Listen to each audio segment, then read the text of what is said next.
ஒரு சோகமான செய்தி என்னன்னா, குருநாகல் கெகுனுகுல நேஷனல் ஸ்கூல்ல படிச்ச 2 ஸ்டூடெண்ட்ஸ் நாட்டுல ஏற்பட்ட இந்த பேரனர்த்தத்தால பாதிக்கப்பட்டு மரணிச்சிருக்காங்க.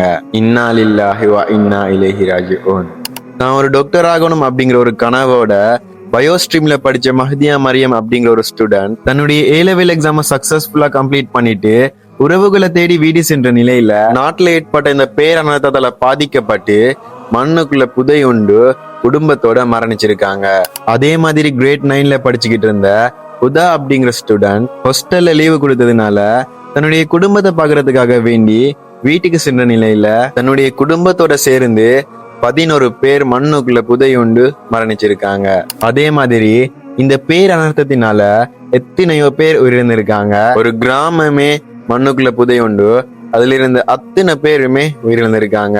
இந்த துயரமான சம்பவங்களை பாக்குறப்போ உள்ளத்தை ஒரு மாதிரி உலுக்கி எடுக்குதுங்க.